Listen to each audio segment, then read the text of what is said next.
Good morning, students. Now we'll be moving on for Unit 8, International Business. Okay, in that chapter 25, International Business. Let's move on for the introduction. So in the previous chapters we have studied about internal trade படிச்சோம் and various types of internal trade பார்த்தோம். இந்த சாப்டரில் வந்து international business அப்படிங்கிறது என்ன அப்படின்னு பார்க்கலாம். இதில் என்ன அப்படின்னு பார்த்தீங்கன்னா இன்டர்னல் ட்ரேட் அப்படிங்கிறதுக்கும் இன்டர்நேஷ்னல் பிஸ்னஸ் அப்படிங்கிறதுக்கும் என்ன டிஃப்ரென்ஸ் அப்படிங்கிறது தான் இந்த லெசனில் நம்ம பார்க்க போகிறோம். அதனுடைய அட்வான்டேஜஸ் அண்ட் டிஸ்அட்வான்டேஜஸ் எல்லாமே பார்ப்போம். And also meaning, definition and every thing.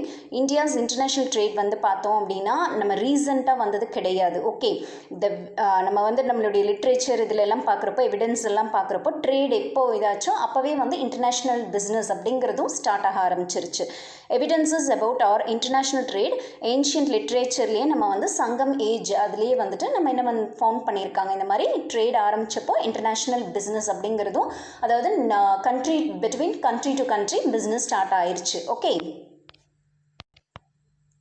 so there were regular trade routes across the seas to the distant Java and Sumatra islands in the east and up to the Arabian Peninsula in the west. இப்போ நம்ம ஹிஸ்ட்ரியிலெல்லாம் பார்த்தோம் இல்லையா, நம்ம எயித்துலேருந்தே படிச்சுட்டு இருக்கோம். That is நம்மளுடைய trade root அப்படிங்கிறது first C route தான். அதுக்கப்புறம் தான் வந்து ரோடு, ஏர் இந்த மாதிரியான இதெல்லாம் வந்தது. இதுக்கப்புறம் பார்த்தோம்னா but the volume of such trade வந்து இன்சிக்னிஃபிகண்ட். அது வந்து ரொம்ப ஸ்மாலான இதில் மட்டும்தான் ட்ரேட் மட்டும்தான் அந்த சி ரூட்ஸ் மூலமாக பண்ண முடிஞ்சுது.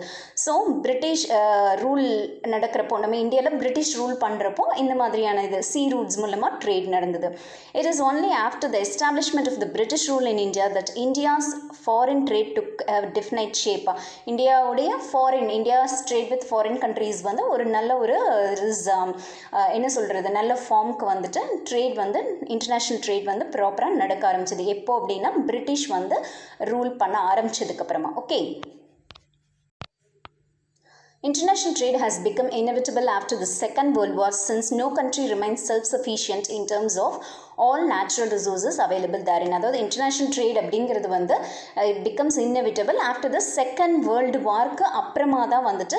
ஏன்னா அது வரைக்கும் no country remains self-sufficient. அதாவது அவங்களுக்கு தேவையான திங்ஸ் வந்து அவங்கக்கிட்ட என்னது நேச்சுரல் ரிசோர்ஸஸ் வந்து அந்த அளவுக்கு வந்துட்டு இட் இஸ் இன் டேர்ம்ஸ் எந்த கண்ட்ரிக்குமே வந்து அந்த அளவுக்கு இல்லை. ஸோ இப்போ ட்ரேட் அப்படிங்கிறது பிட்வீன் கண்ட்ரிஸ் வந்து ஸ்டார்ட் ஆக ஆரம்பிச்சது. In other words, no country is currently functioning independently as a closed system. Even the socialistic countries like USSR, China இதெல்லாமே பார்த்தோம் அப்படின்னம்னா ஃபாரின் மார்க்கெட், அதாவது ஃபாரின் மார்க்கெட் கேப்சர் பண்ணணும் அப்படிங்கிற ஒரு இதில் தான் வந்து they have started. International trade has become a part and parcel of all normal economic life of any country. அதாவது நார்மலாக எக்கனாமிக் லெவலில் ஒரு கண்ட்ரி நல்ல ஒரு இது பொசிஷனுக்கு வரணும்னா இன்டர்நேஷ்னல் ட்ரேட் அப்படிங்கிற ஒரு இது வந்து என்ன பண்ணாங்க, they have introduced. Okay, next one இதுதான் வந்துட்டு என்ன அப்படின்னா ட்ரேட் அப்படிங்கிறது ஸ்டார்ட் ஆகிறப்பவே இன்டர்நேஷ்னல் ட்ரேட் பீப்புள் வந்து அவங்களுடைய கண்ட்ரியில் வந்து சஃபிஷியன்ட் இது இல்லாதப்போ ட்ரேட் பிட்வீன் டூ கண்ட்ரிஸ் அப்படின்னு started. Next, nature of international trade. countries across the world are endowed with natural resources of various kinds. அதாவது வேர்ல்டு லெவலில் ஒவ்வொரு கண்ட்ரிலையும் ஒவ்வொரு நேச்சுரல் ரிசோர்ஸஸ் இருக்கு. But no single country uniquely purchase. அதாவது எல்லா கண்ட்ரிலையும் வந்து ஒரு கண்ட்ரிலேயே எல்லா ரிசோர்ஸஸும் அவைலபிள்னு சொல்ல முடியாது. ஒரு கண்ட்ரிலையும் அவங்களுக்கு தேவையான வளங்கள் வந்து அமைஞ்சிருக்கு. That is due to varying climatic conditions. எதனால் எல்லா கண்ட்ரிலையும் வேறு வேறு மாதிரி நேச்சுரல் ரிசோர்ஸஸ் டிஃபர் ஆகுது அப்படின்னா climatic conditions prevailing across the world and also some countries-ல பார்த்தோம் அப்படின்னா resources may not exist or may not be available to the required extent in other parts of. மற்ற கண்ட்ரியில் பார்க்குறப்ப இன்னொரு சில கண்ட்ரீஸில் ரிசோர்ஸஸ் தேவையான அளவுக்கு அவைலபிளாக இருக்காது. This situation paves way for. இந்த மாதிரியான ஒரு சிச்சுவேஷன் நம்ம கண்ட்ரியில் நமக்கு தேவையானது இல்லை அப்படிங்கிறப்ப தான் நம்ம வந்து will start with the international business. In other words, countries with surplus resources have to change them with other countries for deficit resources. அதாவது சர்ப்ளஸ்னால் நமக்கு அதிகமாக இருக்கிறது, டெஃபிசிட்னா கம்மி, அதாவது ரிசோர்ஸஸ் கம்மியாக இருக்கிறது. அப்போ யார்கிட்ட அதிகமாக இருக்கோ அவங்க வந்து இந்த டெஃபிசிட் கம்மியாக இருக்கிற ரிசோர்ஸஸ் அந்த மாதிரி ஷேரிங் பண்ணிக்கிறாங்க. இப்போ ஃபார் எக்ஸாம்பிள் கல்ஃப் கண்ட்ரீஸ் வந்து எப்பவுமே நமக்கு தெரியும் தட் இஸ் என்னவா இருக்கும், எப்பவுமே they are super rich in petroleum resources. But அவங்கக்கிட்ட என்ன இருக்காது, நீடட் ஃபார் ஹியூமனுக்கு தேவையான ஹியூமன் எக்ஸிஸ்டன்ஸ்க்கு என்ன தேவையோ அது வந்து இருக்காது. So hence they have to exchange surplus petroleum resources to buy other essential resources from other countries. So அப்போ அவங்க வந்து அவங்கக்கிட்ட இருக்கிற பெட்ரோலியம் கொடுத்துட்டு அவங்க கண்ட்ரிக்கு தேவையானதை என்ன பண்ணிக்குவாங்க, they will purchase. Similarly, some advanced countries produce goods and services of good quality at affordable prices using sophisticated techniques. இப்போ அட்வான்ஸ் கண்ட்ரீஸ்லாம் பார்த்தோன்னா என்ன பண்ணுவாங்க, goods and services எப்படி இது பண்ணுவாங்க அப்படின்னா அவங்ககிட்ட இருக்கிற நல்ல ஒரு டெக்னாலஜி யூஸ் பண்ணி குவாலிட்டி goods வந்து ப்ரொடியூஸ் பண்ணுவாங்க. The developing countries and least developed countries cannot afford to produce those goods with their limited technical know-how. ஆனால் டெவலப்பிங் கண்ட்ரீஸ் அதே மாதிரி லீஸ்ட் டெவலப்டு கண்ட்ரீஸ் வந்து என்ன பண்ண மாட்டாங்க, they won't offer to produce goods with their அவங்களுடைய technical இதை வச்சுட்டு டெவலப்மெண்ட் வச்சுட்டு எதுவும் பண்ண முடியாது. பட் நல்ல டெக்னிக்கலி வெல் ஆஃப் கண்ட்ரீஸ் மட்டும்தான் இந்த மாதிரி பண்ண முடியும். Next one, in such a case international business enables these countries to buy those goods from advanced countries. அப்போ வந்து இந்த மாதிரியான கண்ட்ரீஸ் அட்வான்ஸ் கண்ட்ரீஸிலிருந்து குட்ஸ் பர்ச்சேஸ் பண்ணிக்குவாங்க. This makes it necessary for, அப்போ இங்கே ஆட்டோமேட்டிக்காக என்ன வரும், international business provides. In short, uneven distribution of natural resources across the world and specialization attained by certain countries in the production of certain products push those countries to exchange goods and services with one another. அதாவது வந்து distribution of ரிசோர்ஸஸும் வந்து வளங்களும் வந்து எல்லா நாட்டுக்கும் ஈவனாக distribute ஆகாது ஒரு ரீசன். இன்னொன்று வந்து என்ன அப்படின்னு பார்த்தோன்னா, அதாவது ஒவ்வொரு கண்ட்ரியும் அவங்களுடைய இதில் ஸ்பெஷலைஸ்டாக இருக்காங்க. அப்போ வந்து யார் வந்து எது தேவையோ அப்போ வந்து எக்ஸ்சேஞ்ச், அப்போ அங்கே இன்டர்நேஷ்னல் பிஸ்னஸ் அப்படிங்கிறது ஒன்று வந்து ஸ்டார்ட் ஆகிருது. This exchange warrants international trade R international business. Today நம்ம இருக்கிற வேர்ல்டு அப்படின்னு பார்த்தோன்னா என்னது, எக்ஸ்சேஞ்ச் ஆஃப் குட்ஸ் டெக்னாலஜிலாம் வந்துட்டு it is where the opticals. கண்டிப்பாக அதுக்கு வந்து என்னது அப்டிக்கல்ஸ்னால் தடைகள் இருக்க தான் செய்யும். Okay, due to advancement of technology, the national economies are increasingly becoming borderless and getting progressively integrated into the world economy. அதாவது advancement, technology advancement இருக்கிறனால national level economiesலாம் பார்த்தோன்னா becoming borderless, getting progressively integrated. ஒரு country இன்னொரு country world level integrate ஆகிக்கிறாங்க. The contemporary world is called, இதுதான் நம்ம என்னன்னு சொல்கிறோம், global village.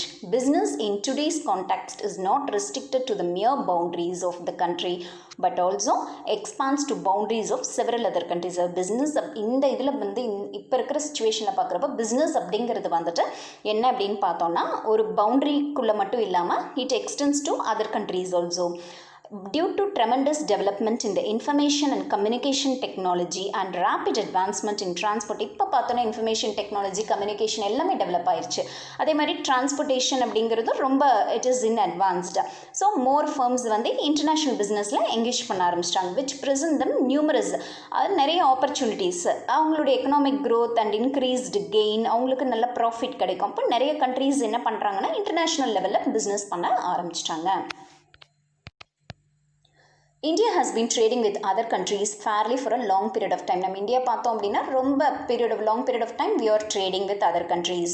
It has played a vital role in international business from the ancient periodலேருந்து. நம்ம பார்த்த மாதிரி சங்கம் ஏஜ்னு சொன்னாங்களே, ancient periodலேருந்து international trade நடந்துட்டு இருக்கு. But it has a late considerably speeded up process of integrating with the world economy and phenomenally increased its foreign trade and investments. Foreign trade investment எல்லாமே இப்போ வந்து நம்ம என்ன அப்படின்னு பார்த்தோம்னா கொஞ்சம் இன்க்ரீஸ் ஆயிடுச்சு. ஓகே, ஸோ இப்படி தான் வந்துட்டு இன்டர்நேஷ்னல் பிஸ்னஸ், இன்டர்நேஷ்னல் ட்ரேட் அப்படிங்கிறது ஸ்டார்ட் ஆச்சு. அதாவது நேச்சர் இந்த மாதிரி எப்படி ஸ்டார்ட் ஆச்சுன்னு. Next one, concept, meaning and definition of international business பார்க்கலாம். First concept of international business. Concept international பிஸ்னஸ்னால் என்ன அப்படின்னா, today business is growing globally. So today business is growing globally and the need for profit is pushing a large number of business firms into the world markets. அதாவது profit அப்படிங்கிற இது வந்து நமக்கு வந்து என்னது ரொம்ப தேவை அப்படிங்கிற ஒரு இதில் இருக்கிறோம். அண்ட் ஆல்சோ அதுதான் வந்து ஹிஸ்டாரிக்கல் லெவல் நம்மளுடைய பவுண்டரிஸ் தாண்டி போக வைக்குது. A global corporation is gaining an increasing acceptance in the business community compared to corporations operating within the geographical limits of a country. நம்ம கண்ட்ரி ஜியோகிராஃபிக்கல் லிமிட்டேஷன்ஸ்குள்ளே நம்ம பவுண்டரிக்குள்ளே இருக்கிறத விட நம்மளுடைய global level, the world level business அப்படிங்கிறது வந்து ஒரு business கம்யூனிட்டிக்குள்ள ஒரு acceptable இதாக இருக்குது. ஓகே, தீஸ் கம்பெனிஸ் இப்போ நம்ம பார்த்தது தான் என்னது, இதுதான் நம்ம என்னன்னு சொல்கிறோம், ஆல்ரெடி பல லெசன்ஸில் பார்த்துருக்கோம். Isn't it or not? என்ன அப்படின்னா multinational companies are corporations. Okay, It is nothing but multinational corporation or transnational corporations.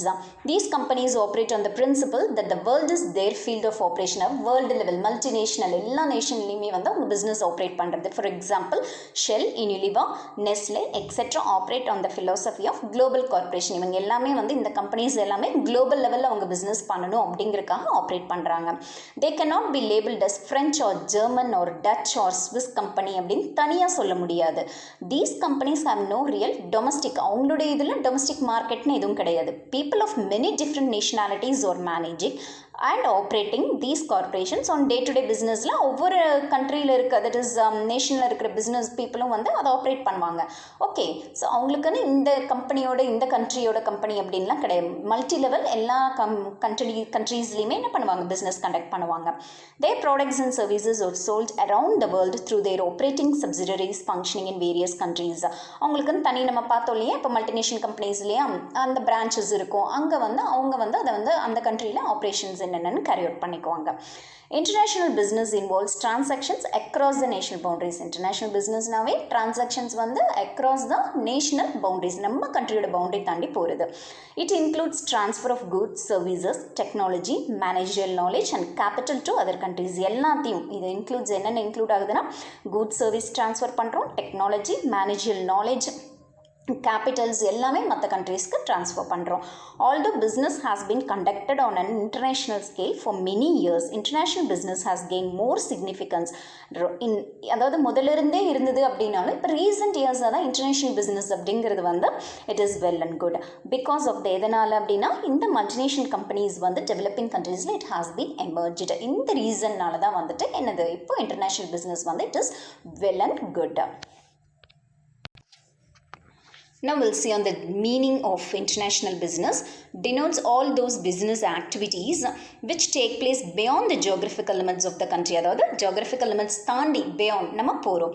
It involves not only the international movements of goods and services but also goods-உம் service மட்டும் move ஆகிறது இல்லை. என்னென்ன அப்படின்னா, capital, personnel, technology move ஆகுது, intellectual property like patents, trademark, know how, copyright, நம்மளுடைய patent right, copyright எல்லாமே வந்து கண்ட்ரி டு கண்ட்ரி என்ன ஆகுது, that is it is moving. Okay, அதுதான் international business. Next we'll move on for definition. Roger Bennett defines international business involves commercial activities that cross national frontiers. அதாவது commercial activities carry out பண்ணுறோம், அது வந்து it is அக்ராசிங் த நேஷனோட பவுண்டரியை தாண்டி போகுது. According to John D Daniels and Lee H Radebaugh, international business is all business transactions, private and governmental ரெண்டுமே இருக்கு, 2 or more countries. Okay, private companies undertake such transactions. என்னென்ன for எதுக்காக எடுத்துக்கிறாங்க, business transactions, profit. Governments வந்து may or may not do the same in their transaction. அவங்க profit இருக்கலாம் இல்லாமல் இருக்கலாம், பட் ப்ரைவேட் கம்பெனிஸ் வந்து இன்டர்நேஷ்னல் பிஸ்னஸ் பண்ணுறதுக்கு ரீசன் வந்து மெயின் ரீசன் ப்ராஃபிட்டா. Next we'll move on for methods of conducting international business. என்னென்ன type of international business conduct பண்ணலாம் அப்படிங்கிறத பார்க்கலாம். Exporting and importing. Exporting denotes நமக்கே தெரியும், selling of goods and services from the home country to a foreign country. நம்ம home கண்ட்ரிலேருந்து foreign கண்ட்ரிக்கு transfer பண்ணுறது. சிமிலர்லி இம்போர்ட்டிங் அப்படின்னா என்னது, நம்ம வந்து purchasing of products from foreign கண்ட்ரியிலிருந்து வாங்கி bringing to the home country கொண்டு வரும். Contract manufacturing or out sourcing அப்படின்னா என்னென்னா, it connotes a type of international business where a firm enters into a contract. One or local manufacturers கூட கான்ட்ராக்டில் enter ஆகிக்குவாங்க எங்கே, ஃபாரின் கண்ட்ரீஸில். எதுக்காக அப்படின்னா, in order to get certain components of goods produced according to its specification. அந்த foreign கண்ட்ரியோட method of ப்ரொடியூசிங்கை வந்து இது பண்ணிக்கிறதுக்காக, அக்செப்ட் பண்ணிக்கிறதுக்காக என்ன பண்ணுறாங்க, இந்த மாதிரியான தட் இஸ் கான்ட்ராக்ட் வந்து பேஸ் பண்ணிக்குவாங்க. இட் இஸ் ஆல்சோ அந்த கான்ட்ராக்டை தான் நம்ம இன்னொன்று என்னன்னு சொல்கிறோம், outsourcing. Okay, next one licensing and franchising. So licensing is a contractual agreement wherein one firm grants access to its plans, trade secrets or technology to another firm in a foreign country for a fee called royalty. அதாவது என்னென்னா, licensing அப்படிங்கிறது ஒரு contractual agreement. ரெண்டு company, ஒரு firm, அவங்க வந்து access அவங்களுடைய plans, அதாவது மிஷினரிஸ், ட்ரேட் சீக்ரெட்ஸ், டெக்னாலஜி எல்லாமே இன்னொரு ஃபர்முக்கு, ஃபாரின் கண்ட்ரியில் இருக்கிற ஃபர்முக்கு ஷேர் பண்ணிக்குவாங்க. அதுக்கு ஒரு ஃபீ பே பண்ணுவாங்க, அதுக்கு பேர் ராயல்ட்டி. இப்போ எக்ஸாம்பிள் மெக்டொனல்ட், பீஸா ஹட் இதெல்லாம் வந்து ஒரு example for licensing. The firm which grants such permission தான் லைசன்சர். யார் அந்த பெர்மிஷன் பெர்மிஷன் கொடுக்குறாங்களோ அவங்க licensor or franchisor and other firm to whom the license is granted. அதாவது இன்னொரு firm யாருக்கு அந்த லைசன்ஸ் போகுதோ அவங்க வந்து என்னென்னா licensee or franchise. Okay, next one, joint venture. A joint venture is a business agreement wherein parties agree to develop a new entity and assets, subscribing to equity shares and thereby exercising control over enterprise. அதாவது இது joint ventureனா ரெண்டு பேரும் சேர்ந்து ரெண்டு business வந்து join பண்ணி பண்ணுறது. Sharing revenues expenses அதில் வர இன்கம் எக்ஸ்பென்சஸ் அசட்ஸ் எல்லாத்தையுமே வந்து என்ன பண்ணிக்குவாங்க ஷேர் பண்ணிக்குவாங்க. It can be established under 3 different ways. என்னென்னு பார்க்கலாம். That is foreign investors buying an interest in local company. Interest மட்டும் இது பண்ணிக்குவாங்க, அது ஒரு டைப். லோக்கல் firm வந்து acquiring an interest in the existing foreign firmல local firm வந்து என்ன பண்ணிக்குவாங்க அவங்க வந்து interest acquire பண்ணிக்குவாங்க. பட் இன்னொரு டைப் என்னென்னா both the foreign and local firms வந்து ஜாயிண்ட்டாக ஒரு நியூ என்டர்பிரைஸ் ஸ்டார்ட் பண்ணிக்குவாங்க. ஓகே, இந்த 3 டைப்ஸில் ஜாயிண்ட் வெஞ்சர் பிஸ்னஸ் கண்டினியூ பண்ணிக்குவாங்க. Next foreign direct investment FDI அப்படின்னு என்னென்னு பார்க்கலாம். Foreign direct investment means an investment made by a company or individual in one country in the business interest in another country. அதாவது இன்னொரு கண்ட்ரியில் நடக்கிற பிஸ்னஸில் interest இருந்து அங்கே வந்து இன்வெஸ்ட் பண்ணுறது. Okay, in the form of either establishing a new business operation or acquiring business assets in other country. அதாவது ஒரு நியூவாக பிஸ்னஸ் ஆப்ரேஷன்ஸ் கேரி அவுட் பண்ணுறக்கோ இல்லைனா வந்து பிஸ்னஸ் அசட்ஸ் அக்வயர் பண்ணி சொத்துக்கள் ஏதாவது வாங்குறதுக்காகவோ இன்னொரு கண்ட்ரியில் என்ன பண்ணுறாங்க இன்வெஸ்ட் பண்ணுறாங்க. That is foreign direct investment. Okay, so நம்ம வந்து பார்த்தது என்னென்ன டைப்ஸ் ஆஃப் இன்டர்நேஷ்னல் பிஸ்னஸ் பண்ணலாம் அப்படின்னு பார்த்தோம். Next will move on for the features of international business. Okay, first one, involvement of countries. International business can take place only when transactions occur across different countries. அதாவது international business எப்போ நடக்கும்னா transactions 2-3 countriesக்கு நடுவில் transactions நடந்தால் மட்டும்தான் it will happen. Use of foreign exchange. Where countries trade with one another, it has to exchange the goods and services on the basis of foreign currency. கண்டிப்பாக foreign countryயோட business அப்படின்னா foreign currency அதில் involve ஆகிருந்திருக்கணும். Okay, legal obligations. Foreign trade is to be conducted strictly in accordance with the export and import policy of the country concerned. ரெண்டு கண்ட்ரீஸ்க்கும் நடுவில் இருக்கிற export policy import policy எல்லாமே என்ன அப்படிங்கிறதுக்கு பைண்ட் பண்ணி தான் அந்த ட்ரேட் நடக்கணும். The consent of the government is to be mandatorily obtained with reference to export and import of certain goods and services. சில goods and service export import பண்ணுறப்ப அந்த கண்ட்ரியோட government rules and regulations follow பண்ணியிருக்கணும். Thus government intervention is direct in respect of international transactions. கண்டிப்பாக country விட்டு country வந்து transaction பண்ணோம்னா கவர்மெண்ட்டோட இன்வால்மெண்ட் கண்டிப்பாக இருக்கும். Okay, exposure to risk. International business imposes huge risks on the parties that due to long distance, fluctuation of value of currency. அதாவது என்ன அப்படின்னா எதனாலனா இன்டர்நேஷ்னல் பிஸ்னஸில் ரிஸ்க் இருக்குது. டியூ டு எதனால் ஃபாரின் கரன்சியோட வேல்யூ வந்து இங்கேயே நம்ம கண்ட்ரிலேயே வேல்யூ மாறும். ஸோ அதாவது ப்ரைஸ் ரைஸ் ஆகும் லோ ஆகும் அந்த மாதிரி. அப்போ ஃபாரின் கரன்சிங்கிறப்போ ஃப்ளக்சுவேஷன் வேரி ஆகும். அதுக்கப்புறம் டிஸ்டன்ஸ் அப்படிங்கிறது ஒன்று, அப்சிலிசன்ஸ் அப்படின்னா அதுக்கப்புறம் சாங்ஷன் வார் ஏதாவது நடந்தது அந்த மாதிரி. அதுக்கப்புறம் வந்து ஏதாவது ப்ராடக்ட் வந்து பழசாயிருச்சு அந்த தட் இஸ் எக்ஸ்சேஞ்ச் பண்ணுறது, இந்த மாதிரியான ரீசன்னால risk involve in international business is high. Heavy documentation work. International business necessitates fulfillment of a lot of formalities. Formalities வந்து நிறைய இருக்கு. Parties of international business வந்து have to execute number of documents in matter of conducting international business. நிறைய documents, procedures இதெல்லாம் நிறைய இருக்கு. So இதில் வந்து என்ன அப்படின்னு பார்த்தோம்னா நிறைய ஃபார்மாலிட்டிஸ்லாம் அவங்க வந்து ஃபாலோ பண்ண வேண்டி இருக்கும். Next one, difference in economic environment. அதாவது the economic environment of countries involved in international business differs significantly in terms of legal framework, institutional setup. அதாவது ஒவ்வொரு கண்ட்ரிக்கும் கண்டிப்பாக வந்து அவங்க பிஸ்னஸ் இது வந்து டிஃபர் ஆகும். லீகல் ஃபார்மாலிட்டிஸ், அவங்களுடைய இன்ஸ்டிடியூஷனல் செட்டப், மானிட்டரி டேர்ம்ஸு, அதுக்கப்புறம் கமர்ஷியல் பாலிசி, ரிசோர்ஸ் தேவையான ரிசோர்ஸ் அவைலபிலிட்டி, டெக்னிக்ஸ் எல்லாமே கண்ட்ரி டு கண்ட்ரி வேரி ஆகும். ஸோ இதுவும் வந்துட்டு அந்த இன்டர்நேஷ்னல் பிஸ்னஸில் என்னவாக இருக்கும், எக்கனாமிக் என்விரான்மெண்ட்டும் வேரி ஆகி தான் இருக்கும். ஓகே, ஸோ நெக்ஸ்ட் நம்ம பார்த்தது ஃபீச்சர்ஸ் பார்த்தோம். Next rational behind international business என்னென்னு பார்க்கலாம். Unequal distribution of natural resources, அதாவது என்ன ரீசன் அப்படின்னு பார்த்தோம்னா எதனால அப்படின்னு பார்த்தோம்னா இன்டர்நேஷ்னல் பிஸ்னஸ் கேரி அவுட் பண்ணுறது. ஃபஸ்ட்டு வந்து countries across the world are not endowed with natural resources of various types equally and equitably. எல்லா கண்ட்ரிலையும் அதாவது வளங்கள் அப்படிங்கிறது ஈக்குவலாகவும் ஈக்விட்டபிளாகவும் இல்லை. In other words the natural resources ஒரு அன்ஈவன்லி ஸ்ப்ரெட். ஒவ்வொரு நேஷனுக்கும் பார்த்தோம் அப்படின்னா ஈவனாக இல்லை, அன்ஈவனாக தான் இருக்குது. As a result the countries have surplus resources வந்து கண்டிப்பாக வந்து யார்கிட்ட இல்லையோ அவங்கக்கிட்ட சர்ப்ளஸாக இருக்கிறவங்க கிட்ட எக்ஸ்சேஞ்ச் பண்ணி தான் ஆகணும். This uneven distribution of resources world wide வந்து இதனால தான் எக்ஸ்சேஞ்ச் ஆஃப் குட்ஸ் நடக்குது among countries through international business. இதுதான் ஃபர்ஸ்ட் ரீசன். அதாவது நேச்சுரல் ரிசோர்ஸஸ் வந்து ஈவனாக எல்லா கண்ட்ரீஸ்க்கும் டிஸ்ட்ரிபியூட் ஆகலை. Next one is uneven availability of factors of production. Factors na நம்ம ஏற்கனவே படிச்சிருக்கோம் இல்லையா, that is from the 7th standard we are studying, that is factors of production நாம land, labor, capital, organization. கண்டிப்பாக ஒரு மேனுஃபேக்சரிங் யூனிட் அப்படின்னா ஒரு business அப்படின்னா இது எல்லாமே இருந்தால் தான் பண்ண முடியும். So the availability of various factors of production namely land, labor, capital and technology for producing goods and services differ among different countries. Different country என்ன ஆகும், இது டிஃபர் ஆகிட்டு இருக்கா. ஸோ இன்டர்நேஷ்னல் பிஸ்னஸ் அப்படிங்கிறது most the surplus factor in one country over another country where it is short in supply. அதாவது யார்கிட்ட இந்த factors எல்லாம் வந்து சர்ப்ளஸாக இருக்கோ அவங்க வந்து யார்கிட்ட இல்லையோ அவங்களுக்கு வந்து என்ன பண்ணிக்குவாங்க, மூவ் பண்ணிக்குவாங்க சஃபிஷியண்ட்டாக இல்லாதவங்களுக்கு. தேர்ஃபார் இன்டர்நேஷ்னல் பிஸ்னஸ்ங்கிறது இது ஒரு ரீசன் நெசசரி. ஓகே, அதாவது ஃபேக்டர்ஸ் ஆஃப் ப்ரொடக்ஷன் வந்து வேரி ஆகிறதுனால அன்அவைலபிளாக ஒரு சில கண்ட்ரீஸில் இருக்கிறதுனால கண்டிப்பாக இன்டர்நேஷ்னல் பிஸ்னஸ் தேவைப்படுது. Next specialisation.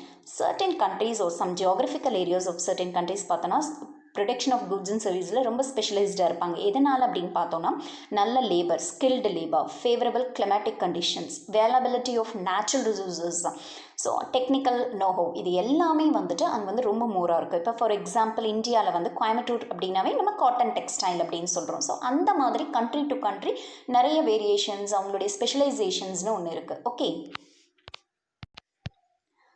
ஸோ நம்ம என்ன பார்க்குறோம், டெக்ஸ்டைல், மெஷினரி, இது எல்லாமே நம்ம கண்ட்ரியில் வந்து தமிழ்நாடுல பார்த்தோன்னா கோயம்புத்தூர் வந்து ஸ்பெஷலைஸ்டு அப்படின்னு தெரியும். திருப்பூர் அப்படின்னாவே மேனுஃபேக்சரிங், ஹாய்சரி ப்ராடக்ட்ஸ், இந்த மாதிரி this specialisation pair for a large scale production of specialised items. அதாவது லார்ஜ் ஸ்கேலில் நிறைய ஸ்பெஷலைஸ்ட் ஐட்டம்ஸ் ப்ரொடியூஸ் பண்ணுறதுக்கு ஹெல்ப்ஃபுல்லாக இருக்கும். International business transfers the abundant surplus to other countries which do not have these specialized goods or products. International பிஸ்னஸில் ஆட்டோமேட்டிக்காக என்னது, அபண்டண்ட்டாக இருக்கிறத வந்து யாருக்கு இல்லையோ அவங்களுக்கு வந்து ஆட்டோமேட்டிக்காக ட்ரான்ஸ்ஃபர் பண்ணிடுறாங்க. ஸோ இது ஸ்பெஷலைசேஷனுங்கிறதும் ஒரு reason. Next cost benefit. Production cost varies significantly among the countries due to difference of socio economic. என்னென்ன ரீசனால் காஸ்ட் அப்படிங்கிறது ஒரு கண்ட்ரிக்கு இன்னொரு கண்ட்ரி வேரி ஆகும். ரீசன் என்னென்னா சோஷியோ எக்கனாமிக், இல்லை ஜியோகிராஃபிக்கல், டெமோகிராஃபிக்கல் ரீசன், இல்லை டெக்னிக்கல், பொலிட்டிக்கல் என்விரான்மெண்ட், இந்த மாதிரி நிறைய reason. As a result some countries are better in position to produce some goods more economically and efficiently than the other countries. நம்ம முன்ன பார்த்த மாதிரி சில கண்ட்ரீஸ் ரொம்ப எஃபிஷியண்ட்டாக, எஃபெக்டிவாக நல்ல குட்ஸ் ப்ரொடியூஸ் பண்ணுவாங்க. This makes the firms engaged in international business import the goods available at lower ப்ரைஸஸ்லையும் நம்ம சில குட்ஸ் வந்து இது பண்ணுறோம். Okay, from other countries and export the goods which bring them better prices to other countries. அதாவது என்ன அப்படின்னா நம்ம வந்து இம்போர்ட்டும் பண்ணுறோம், எக்ஸ்போர்ட்டும் பண்ணுறோம். ஸோ என்ன அப்படின்னு பார்த்தோன்னா தட் இஸ் நம்ம அங்கே எப்படி ஸ்பெஷலைசேஷன், அவங்க எந்த ப்ராடக்டில் எந்த மாதிரி அதை பேஸ் பண்ணி நம்ம பண்ணுறோம். ஸோ டில் நவ் நம்ம வந்து என்ன பார்த்துருக்கோம், இன்டர்நேஷ்னல் பிஸ்னஸ் சாப்டரில் ஃபர்ஸ்ட் வந்து இன்டர்நேஷ்னல் பிஸ்னஸ் அப்படிங்கிறது சங்கம் ஏஜ் பீரியட்ல இருந்தே இருக்குது அப்படின்னு பார்த்தோம்.